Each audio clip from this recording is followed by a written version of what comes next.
What's up everyone? Welcome back to the channel. हम लोगों ने कल बिजनेस स्टडीज चैप्टर 3 का वन शॉट किया था। इकोनॉमिक्स, मैक्रो इकोनॉमिक्स में नेशनल इनकम हम ऑलरेडी पूरा कर चुके हैं। आज हम स्टार्ट करने जा रहे हैं इंडियन इकोनॉमिक डेवलपमेंट, और इंडियन इकोनॉमिक डेवलपमेंट का चैप्टर 1 आज ही हम लोग पूरा कर देंगे। तो चलिए जल्दी से शुरू करते हैं और देखते हैं one shot Indian economy on the eve of independence. क्या क्या हमें इस चैप्टर में पढ़ना है, किस तरीके से करना है। चलिए लेट्स बिगिन।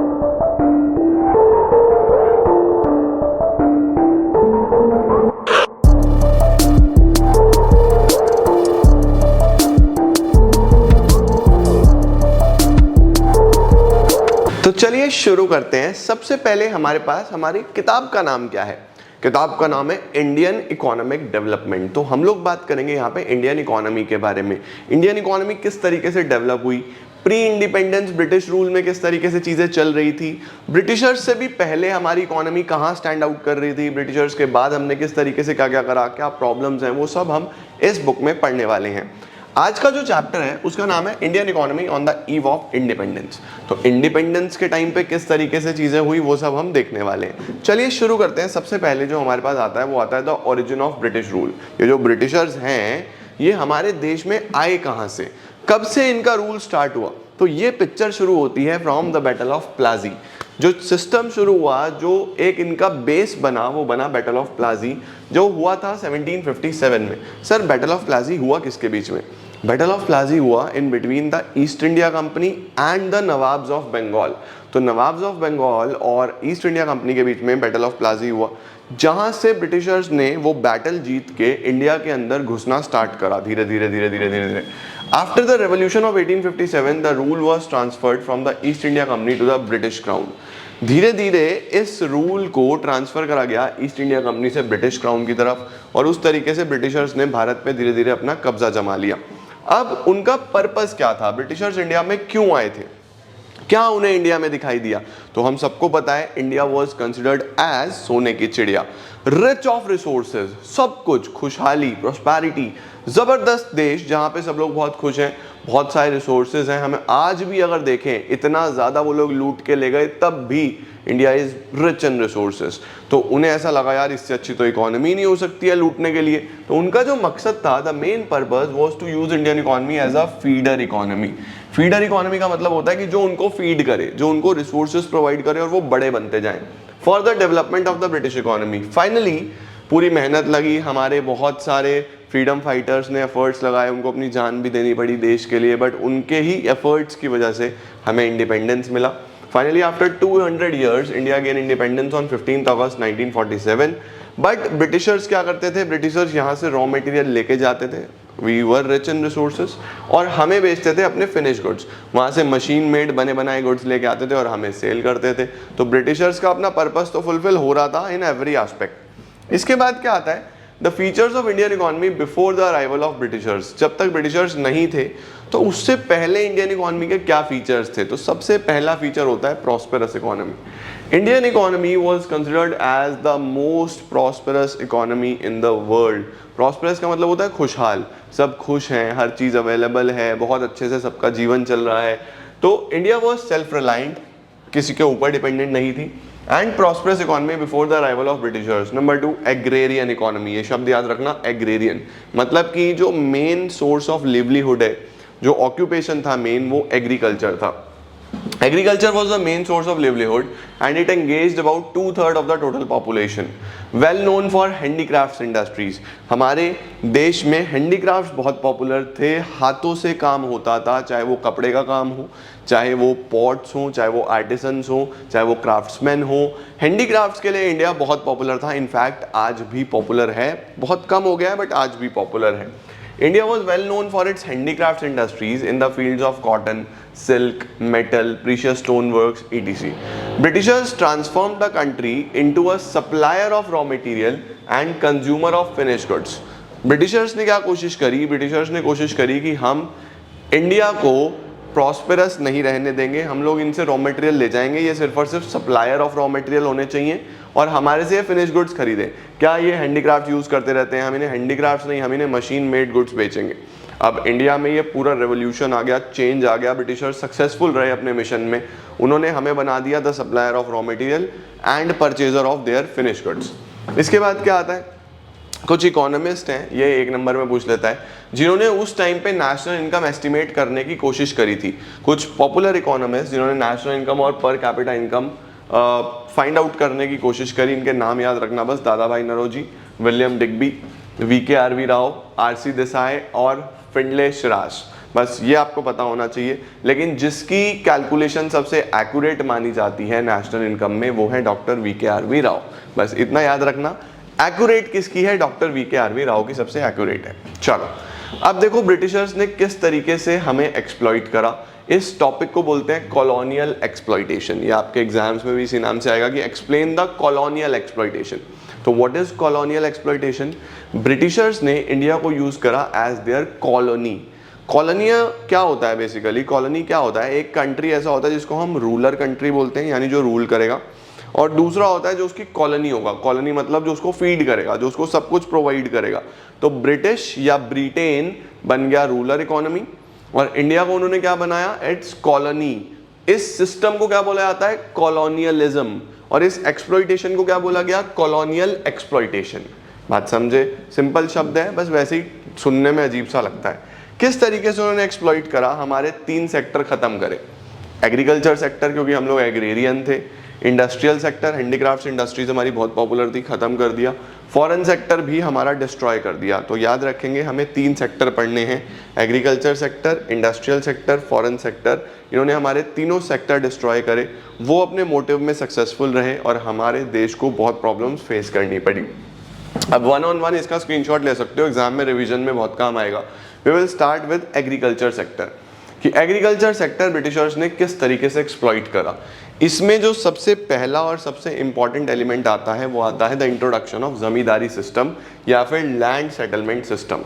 ब्रिटिशर्स एक नया सिस्टम लेके आए जिसका नाम उन्होंने रखा जमींदारी सिस्टम। नाम में ही है जमींदारी सिस्टम, यानी कि ब्रिटिश गवर्नमेंट कंट्रोल करेगा, पूरा कंट्रोल रखेगा किसके ऊपर, जमींदार्स के ऊपर। जमींदार्स कौन है, जिनकी जमीनें हैं उनको जमींदार्स बोला गया। और जो पुअर फार्मर्स हैं जिनके पास अपनी लैंड नहीं है वो काम करेंगे जमींदार्स की जमीनों पे, जिन्हें बोला गया टिलर्स। ठीक है, तो हमारे पास 3 लोग हो गए इस रिलेशनशिप में, एक तो ब्रिटिश गवर्नमेंट, एक टिलर्स और एक जमींदार्स। पहले तो इन तीनों का मतलब जानो। उसके बाद ब्रिटिश गवर्नमेंट ने क्या खेल खेला, ब्रिटिश गवर्नमेंट ने बोला कि भाई जमींदार सुनो, हम तुम्हें कोई भी काम करने से नहीं रोकेंगे, तुम अपने हिसाब से काम कर सकते हो, हमें एक फिक्स्ड रेंट चाहिए, हमें एक फिक्स्ड पैसा चाहिए, जिसको उन्होंने बोला लगान। लगान पिक्चर भी शायद आपने देखी होगी। हमें एक फिक्स्ड रेंट चाहिए, हमें एक फिक्स्ड मनी चाहिए, वो आप हमें दो। उसके बाद आप टिलर्स से जितना काम करवाना चाहते हो, जैसे उन्हें एक्सप्लॉइट करना चाहते हो एक्सप्लॉइट करो, हमें कोई फर्क नहीं पड़ता, हम किसी प्रकार का कोई भी एक्शन नहीं लेंगे। क्योंकि परेशान होके तो गवर्नमेंट को ही बोला जाएगा ना, गवर्नमेंट तो ब्रिटिश गवर्नमेंट थी, वो खुद पैसा लूटना चाहती थी, वो तो 2 वे बेनिफिट में थे, पैसा भी ले रहे थे और एक्सप्लॉइटेशन भी कर रहे थे। अब जमींदार ने सोचा कि हमें तो यार फिक्स रेंट देना है, हम टिलर्स से बहुत काम करवाएंगे, उनके ऊपर बर्डन डाल देंगे, क्योंकि टिलर्स के पास ना तो अपनी ज़मीनें होती थी ना कोई काम होता था, तो उनकी मजबूरी थी कि उन्हें उन्हीं ज़मीन पे काम करना है कैसे भी करके। अगर उन्हें जीना है, अपना जीवन काटना है, तो उन्हें कैसे काम मिलेगा, और कोई ऑप्शन ही नहीं था। तो ज़मींदारों ने इस बात का फ़ायदा उठाया और उनसे बहुत काम करवाया, एक्सप्लॉइट करा गया, और जितना भी पैसा कमाते थे एक पोर्शन दिया गवर्नमेंट को, ब्रिटिश गवर्नमेंट को, और बाकी से अपनी ऐशो आराम में ज़िंदगी बिताते थे। उन्होंने हल्का सा भी स्टेप नहीं उठाया एग्रीकल्चर को इम्प्रूव करने का, बस अपना लीजर टाइम में फुल फन में पैसा खत्म कर दिया, और ना ही ब्रिटिशर्स ने एग्रीकल्चर को इम्प्रूव करने के लिए कुछ किया। इस सिस्टम से हमारा एग्रीकल्चर धीरे धीरे धीरे धीरे धीरे एक्सप्लॉइट होता चला गया। क्या आया, under this zamindari system was introduced, zamindars were declared as the owners of the soil and they have to pay a fixed amount to the government by way of land revenue, and they were free to extract as much as they wish from tillers। वो tillers से जितना चाहे उतना extract कर सकते थे, जितना चाहे उतना काम करवा सकते थे, उन्हें गवर्नमेंट को एक फिक्स्ड सम देना होता था। अब इतना ज़्यादा काम कराने के बाद टिलर्स को बदले में क्या देते थे, सिर्फ थोड़ी सी क्रॉप्स, कि लो चलो अपना खाना खा लेना, ताकि वो जीवन जी पाए बस। तो इतना बुरा एक्सप्लॉइटेशन उस टाइम पे हुआ था। On the other hand zamindar spend their revenue income on the luxury of life. उन्होंने सारा रेवेन्यू किस पे लगाया, लग्जरी पे लगाया। दूसरा, एग्रीकल्चर को कमर्शियलाइज करा गया। कमर्शियलाइज का मतलब क्या है, हम लोग थे फूड क्रॉप्स पे, हम लोग तो वीट राइस ये सब ग्रो कर रहे थे। ब्रिटिशर्स ने बोला बंद करो ये सब, क्या है ये बिकते तो है नहीं, तुम लोग तो कॉफ़ी ग्रो करो, तुम लोग तो टी ग्रो करो, तुम लोग इंडिगो ग्रो करो, कॉटन ग्रो करो, वो चीज़ें ग्रो करो जिससे पैसा कमाया जाए। अब एक तरफ वो पैसा कमा रहे थे उन चीज़ों से, दूसरी तरफ हमारा ये जितनी भी क्रॉप्स हैं ये सॉइल को कहीं ना कहीं इम्पैक्ट करती हैं, सॉइल की फर्टिलिटी पे इम्पैक्ट डालती हैं। तो उनके टू फोल्ड मोटिव, कमा भी लो और एग्रीकल्चर भी खत्म कर दो, दोनों पूरे हो रहे थे। It means production of crops for sale in the market rather than self consumption.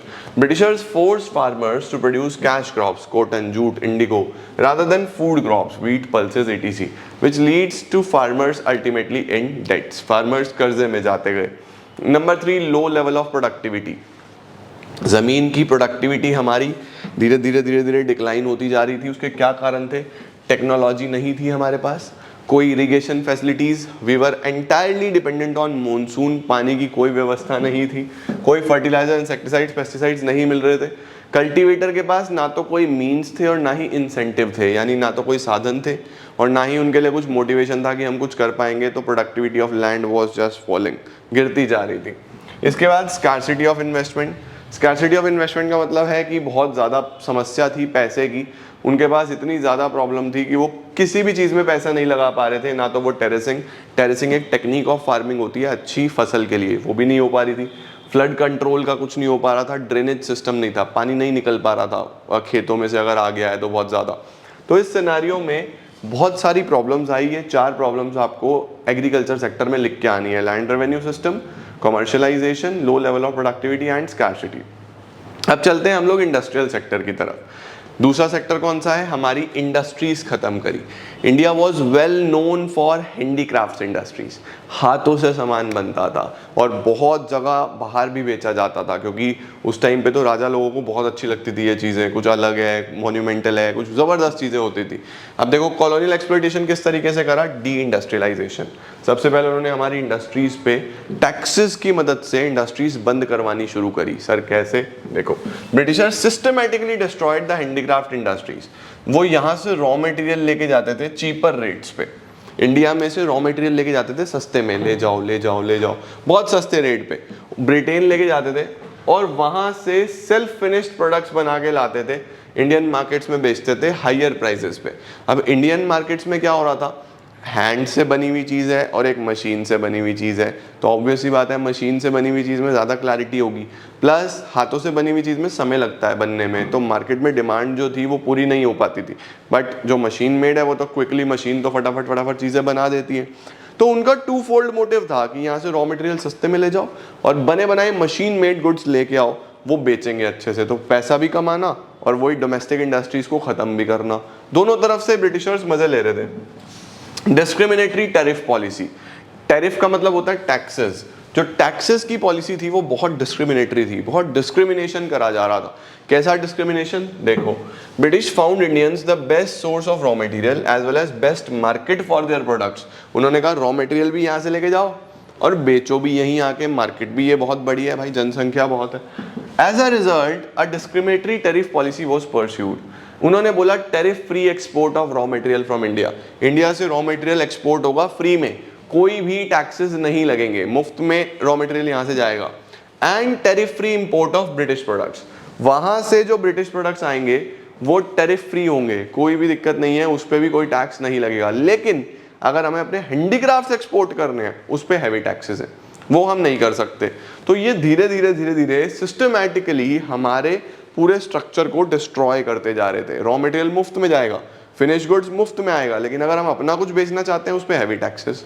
इसके बाद competition from machine made goods. अब इससे क्या हुआ? इंडिया में डोमेस्टिक इंडस्ट्री को मशीन मेड से कंपटीशन मिलने लगा। क्यों? क्योंकि एक तो लो कॉस्ट होते थे, काफ़ी कंपटीशन देने लगे। Also machine made products compete Indian handicraft products in precision and quality. Quality तो ऑब्वियसली यार मशीन से बनी हुई चीज़ मशीन की होती है, राइट। इसके बाद जीडीपी में बहुत कम कंट्रीब्यूशन होने लगा, इंडस्ट्रीज खत्म होने लगी, तो कोई भी प्रोडक्शन नहीं हो रहा था गुड्स और सर्विसेज का।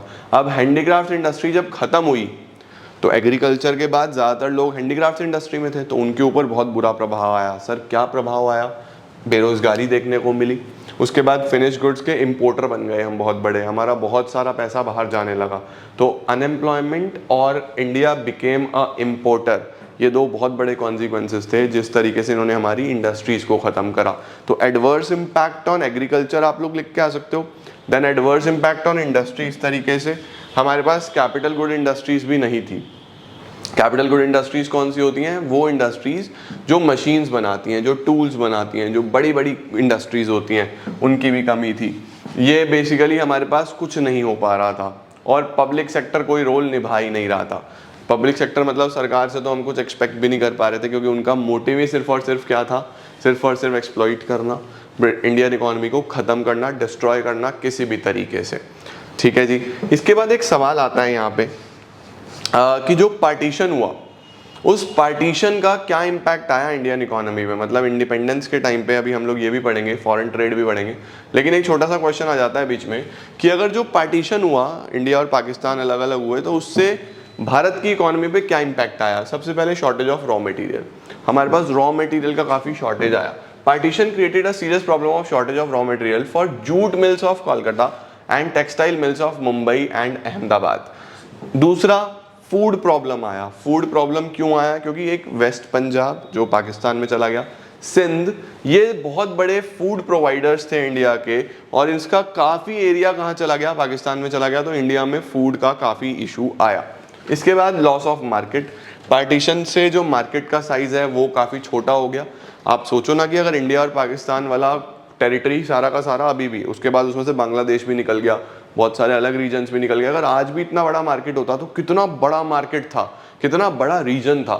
तो मार्केट बहुत छोटा हो गया, लोगों के पास कमाई के साधन कम हो गए, फूड का शॉर्टेज हो गया, बहुत सारा हमारे पास जो लैंड था, जो रॉ मटेरियल था, वो उधर चला गया। तो काफ़ी ज़्यादा समस्या हमारे को देखने को मिली पार्टीशन की।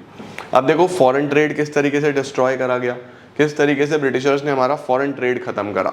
तो फॉरेन ट्रेड ख़त्म करने का उनके पास सीधा सीधा एक ही चीज़ थी कि इंडिया से रॉ मटेरियल लेके जाओ, वहाँ से फिनिश गुड्स लेके आओ, वही आपको लिख के आना है। Net exporter of primary products and importer of finish goods.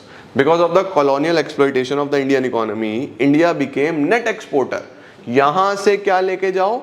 Silk, cotton, wool, sugar, Indigo, और इनसे बना बनाया मशीन मेड प्रोडक्ट्स लेके आते थे और इंडिया में ही बेचते थे। मोनोपोली कंट्रोल कर लिया उन्होंने अपना फॉरेन ट्रेवल पे। इंडिया का जो फॉरेन ट्रेवल था वो सारा मोनोपोली हो गई ब्रिटेन की। सब कुछ जो जाएगा ब्रिटेन जाएगा, जो आएगा ब्रिटेन से आएगा। क्या लिखा है? During British rule, import and export of the country came under monopoly control of British. More than 50% of India's foreign trade was restricted to Britain. बाकी अलाउ करा गया चाइना, पर्शिया, इन देशों के साथ। ओपनिंग ऑफ स्यूज कैनाल, ये बहुत important है। ये जो स्यूज कैनाल है 1869 में खोला गया और ये डायरेक्ट रूट बन गया इंडिया और ब्रिटेन के बीच में। यानी कि ऑल्दो अगर आपको कुछ वहाँ से लेके आना था, पानी के रास्ते आता है, इतनी दूर से ट्रक तो आएगा नहीं, ना ही एरोप्लेन से आएगा इतना सामान, पानी के रास्ते शिप्स पे आता है, तो पूरा रूट घूम के आना पड़ता था। इन्होंने बीच में से एक कैनल ओपन कर दिया और डायरेक्ट रूट बना दिया इंडिया और ब्रिटेन के बीच में। कैनल क्या था? स्यूज कैनाल, याद रखना, 1 मार्क में पूछा जा सकता है। स्यूज कैनाल एक डायरेक्ट लिंक बना किसके बीच में? इंडिया और ब्रिटेन के बीच में। It was open in 1869। ठीक है जी। ड्रेन ऑफ इंडियन वेल्थ, हमारा इंडियन वेल्थ सारा का सारा खत्म कर दिया गया। इंडिया क्योंकि एक्सपोर्टर हो चुका था रॉ मटेरियल का, तो यहाँ से सारा के सारे रिसोर्सेज वो लोग ब्रिटेन ले जाते थे और वहाँ से फिनिश गुड्स ला के इंडिया में बेचते थे। ठीक है जी। तो इस तरीके से हमारे तीनों ही सेक्टर मैंने आपको पढ़ाए, किस तरीके से एग्रीकल्चर सेक्टर, किस तरीके से इंडस्ट्रियल सेक्टर, और किस तरीके से हमारा फॉरेन ट्रेड ब्रिटिशर्स ने कंप्लीटली डिस्ट्रॉय करा। इसके बाद आता है ऑक्यूपेशनल स्ट्रक्चर। ऑक्यूपेशनल स्ट्रक्चर का मतलब क्या है कि हम लोग किस ऑक्यूपेशन में थे, हमारे देश में किस तरीके से काम चल रहा था, what was the occupation. Occupation में आपको पता ही है, एग्रीकल्चर हमारा प्रिंसिपल सोर्स ऑफ ऑक्यूपेशन था। ड्यूरिंग कॉलोनियल पीरियड अबाउट 75%, ये परसेंटेज याद रखना, 75% of the working population was engaged in agriculture. On the other hand, only 25% of the population was accounted to manufacturing and service sectors. Regional variation देखो, regions में क्या क्या variation आया, किस state में काम बढ़ा, किस स्टेट में काम कम हुआ। States like तमिलनाडु, केरला, कर्नाटका, यहाँ पे डिक्लाइन आया वर्कफोर्स में, वर्कफोर्स काफ़ी कम हुआ एग्रीकल्चर में, ये दूसरे सेक्टर्स में जाने लगे जैसे मैन्युफैक्चरिंग, सर्विस सेक्टर में। अनबैलेंस ग्रोथ, ग्रोथ काफ़ी ज़्यादा अनबैलेंस थी क्योंकि इंडस्ट्रीज बहुत अनइक्वली डिस्ट्रीब्यूटेड थी। आज भी अगर हम देखें हमारे देश में अनबैलेंस ग्रोथ ही है, कोई रीजन तो बहुत डेवलप्ड है, कोई रीजन बहुत कम डेवलप्ड है। तो अनबैलेंस ग्रोथ तो इंडिया का आज भी एक इंटीग्रल पार्ट है। उसके बाद इंडस्ट्री एक इनसिग्निफिकेंट सोर्स माना जाता था। On the eve of independence, barely 9% of the population in India was engaged in industries. सिर्फ और सिर्फ 9% पॉपुलेशन थी, वर्किंग पॉपुलेशन, जो इंडस्ट्रीज में एंगेज थी। ज़्यादातर जो हमारी पॉपुलेशन है वो एग्रीकल्चर पे थी।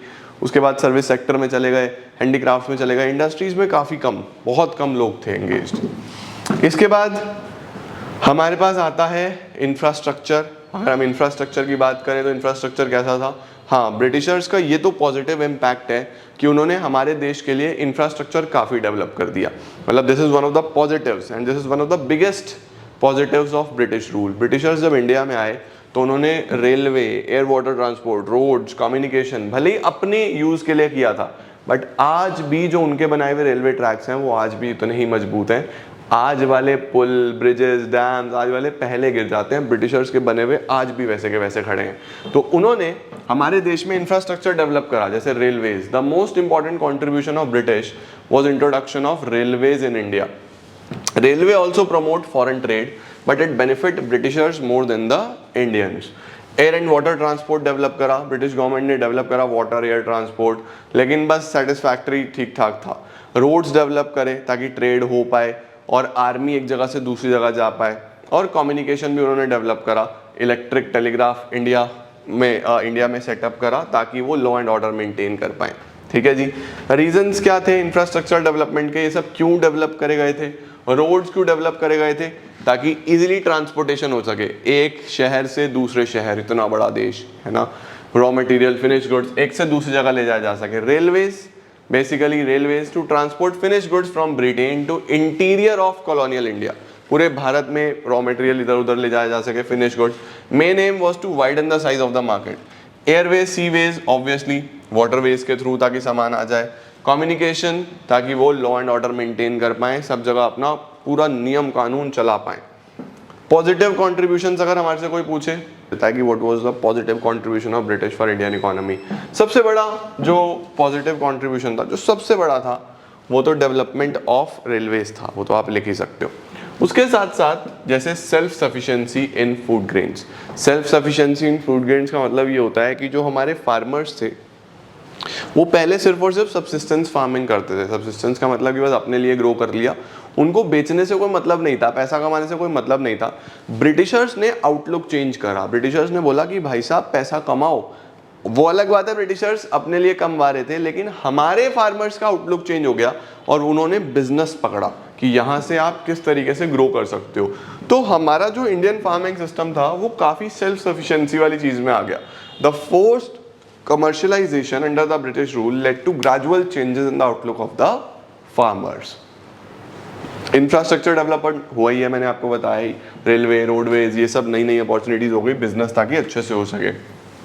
फेमाइंस यानी कि जो बेसिकली सूखा पड़ जाता था या कोई भी ऐसी प्रॉब्लम आ जाती थी, कोई नेचुरल कैलेमिटी आ जाती थी, तो वहाँ तक पहुँचना आसान था हमारे लिए, रिसोर्सेज पहुँचाना आसान था बिकॉज ऑफ डेवलप्ड इंफ्रास्ट्रक्चर। तो roads and railways worked as a great check on the occurrence and impact of natural calamities. ठीक है।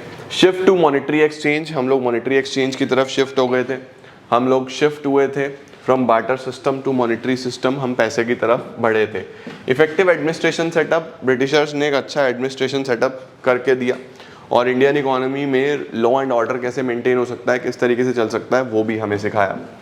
इसके बाद अगर हम बात करें कि on the eve of independence what was the state of Indian economy, कि जिस टाइम हम आज़ाद हुए ब्रिटिशर्स के जाने के बाद, तब हमारी इकोनॉमी की क्या कंडीशन थी, किस तरीके से हमारी इकोनॉमी में चीज़ें हो रही थी, तो हम सबसे पहले बोलेंगे कि वो एक कॉलोनियल इकोनॉमी था। कॉलोनियल का मतलब कि उन्होंने हमें as a feeder, as their colony use करा था। तो क्या होता है, the British rule resulted in huge drain of wealth, हमारे यहाँ से सारा वेल्थ चला गया था। Semi feudal economy, semi feudal का क्या मतलब होता है, not a complete feudal system. Feudal क्या होता है, पहले तो ये समझो, फ्यूडल सिस्टम में ये होता है कि दो क्लास बन जाते हैं। फ्यूडल शब्द फी से आया है, बेसिकली ये शब्द जो है वो फी से आया है, और फी का मतलब ये होता है कि जो लैंडलॉर्ड्स हैं या जो मालिक हैं वो अपनी ज़मीन किसी और को देंगे काम करने के लिए और इन रिटर्न उनसे कुछ पैसा चार्ज करेंगे। तो दोनों का ही फायदा हो जाता है, जिसके पास काम करने को नहीं है उसको काम मिलता है, और जो मालिक है उसको ज़मीन पे काम भी हो रहा है, उसका ज़मीन का टेक केयर भी हो रहा है, और वो पैसा भी बना रहा है वहाँ से। तो देश में एक तो ये सिस्टम, ज़मींदारी सिस्टम में भी हमें ये देखने को मिला, ये हो गया। प्लस एक कैपिटलिस्ट सिस्टम जो ब्रिटिश गवर्नमेंट ने करा था कि अपने हिसाब से काम करवाओ, वहाँ पे दो क्लासेस का डेवलपमेंट हुआ, एक तो वहाँ पे कैपिटलिस्ट हो गए और एक लेबर्स हो गए जिनसे बस काम कराया जा रहा था। तो ये कॉम्बिनेशन बन गया था एक सिस्टम का, इसीलिए इसको बोला गया सेमी फ्यूडल। सेमी फ्यूडल क्या है? Introduction of feudal system led landlords to charge very high rate of lagaan, वो कुछ भी चार्ज कर रहे थे और वो काफ़ी क्रूअल था कल्टीवेटर्स के लिए। उसके साथ साथ कैपिटलिस्ट सिस्टम आ गया जिससे दो क्लासेस देखने को मिले, एक कैपिटलिस्ट यानी मालिक लोग और एक labours. Stagnant economy, Indian economy काफ़ी स्टेगनेंट हो चुका था। स्टेगनेंट का मतलब होता है एक ऐसा इकोनॉमी जिसमें या तो स्लो ग्रोथ हो या नो ग्रोथ हो, ग्रोथ ही ना हो, ठीक है। बैकवर्ड इकोनॉमी, काफ़ी पिछड़ा हुआ देश कहला रहा था।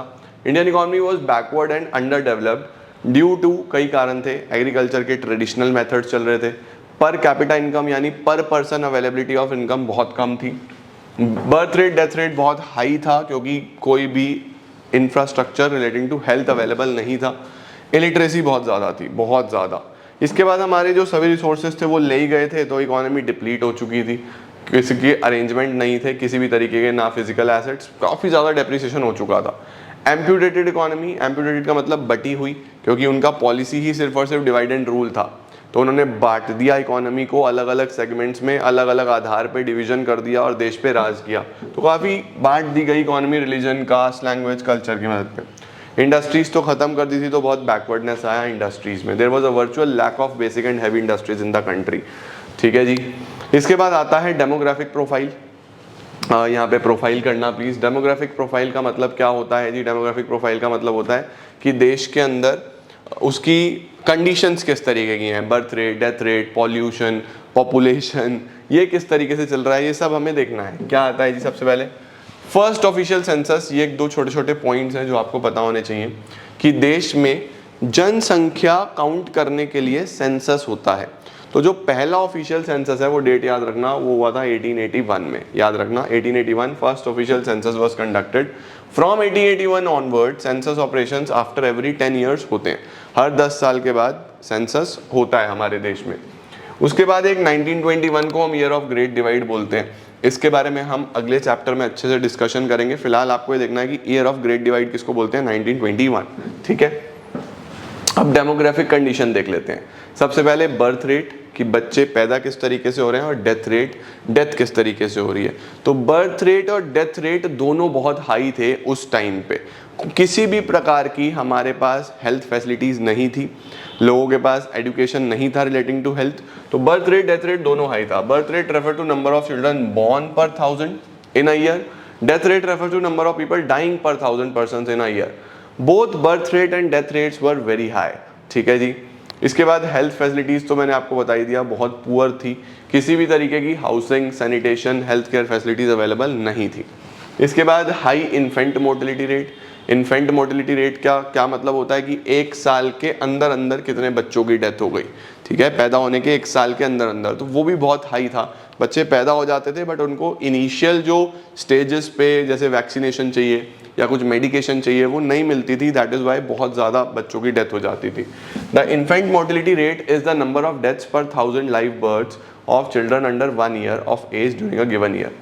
The mortality rate was very high, particularly infant mortality rate was as high as 218 per 1000. 1000 में से 218 बच्चों की लगभग डेथ हो जाती थी। और अभी अगर देखा जाए 2015 में तो ये सिर्फ 37 बचा। तो हेल्थ फैसिलिटीज़ से कितना फ़र्क पड़ता है। इसके बाद लाइफ एक्सपेक्टेंसी काफ़ी लो थी, लोग काफ़ी कम साल जीते थे, लगभग 44 ईयर्स की एवरेज लाइफ उस टाइम पे काउंट करी गई है कि एवरेज लोग सिर्फ 44 ईयर्स जी पाते थे। वही कारण वही है, हेल्थ फैसिलिटीज़ नहीं थी। इसके बाद लिटरेसी रेट बहुत लो था, पढ़ाई लिखाई का लेवल कुछ भी नहीं था। देन इसका आप स्क्रीनशॉट ले सकते हो, कुछ इंपॉर्टेंट डेट्स हैं, ऑल्दो ये आगे चैप्टर्स में भी आएंगी बट फिर भी आप इसका स्क्रीनशॉट लेके रख लो, ये काम आएंगी। Battle of Plassey 1757, Tata iron and steel company कब सेटअप हुआ 1907, ईयर ऑफ ग्रेट डिवाइड 1921 को बोलते हैं, फर्स्ट ऑफिशियल सेंसस मैंने आपको बता दिया 1881, sues canal very important 1869, railways Bharat में पहली बार कब आया 1850, इंट्रोडक्शन ऑफ रेलवेज 1850। आपको मुझे कमेंट सेक्शन में बताना है कि रेल पहली कब चली थी और कहाँ से कहाँ तक चली थी। फर्स्ट इंडस्ट्रियल पॉलिसी रेजोल्यूशन 1948, ये हम अगले चैप्टर में पढ़ेंगे, ये भी हम अगले चैप्टर में पढ़ेंगे, प्लानिंग कमीशन भी अगले चैप्टर में पढ़ेंगे, ग्रीन रेवोल्यूशन भी आगे पढ़ेंगे। तो यहाँ पे तो बस ये इंपॉर्टेंट है, इनको हम अगले चैप्टर्स में पढ़ने वाले हैं। और इसी के साथ आप लोगों का चैप्टर 1 ऑफ इंडियन इकोनॉमी हो जाता है कंप्लीट। मुझे पूरी उम्मीद है आपको समझ आया होगा।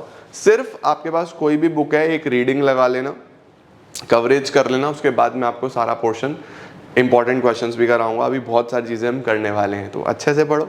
मिलता हूं मैं आपको बहुत जल्द कुछ और नई चीज़ों के साथ, तब तक keep growing and keep glowing.